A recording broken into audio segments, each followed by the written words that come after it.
Assalamualaikum warahmatullahi wabarakatuh.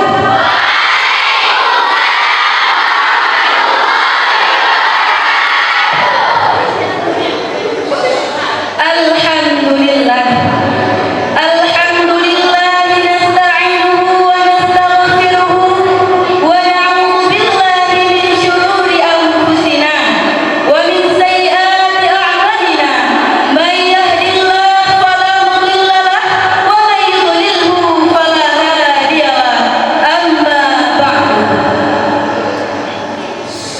Buat langkah yang pertama dan yang paling utama, marilah sama-sama kita ucapkan syukur alhamdulillah kepada Allah, Zat yang Maha melihat, Maha menatap.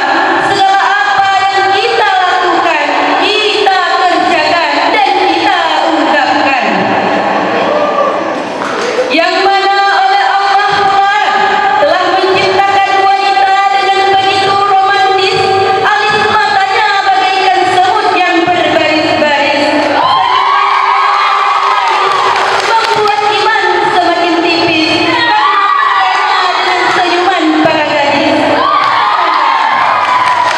Semoga gadis-gadis di sini tidak ada yang materialistis. Selawat bermahkotakan salam, marilah sama-sama kita persembahkan kepada seorang pemimpin yang tak haus akan kekuasaan, yang tak rakus akan kekayaan, menegakkan hukum dengan penuh keadilan, serta mencontohkan pola hidup yang penuh dengan kesederhanaan. Beliau adalah Nabi Muhammad sallallahu alaihi wasallam.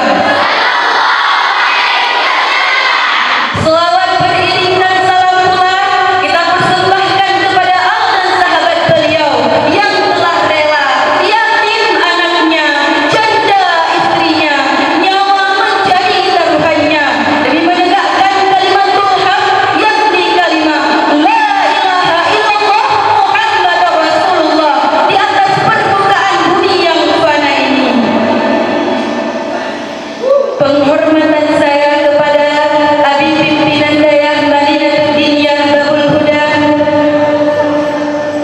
penghormatan saya kepada seluruh Dewan Guru, penghormatan saya kepada Dewan Juri yang arif dan bijaksana,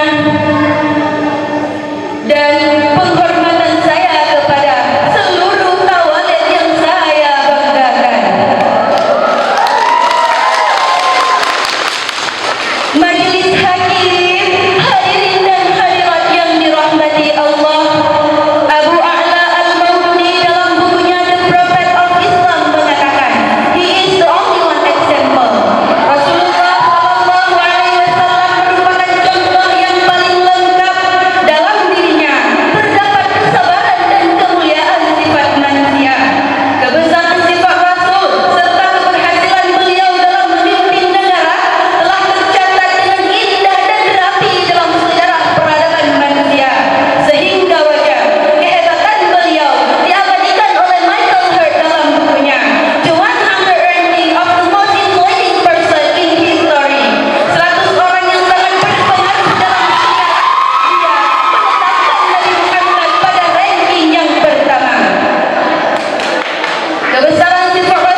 Best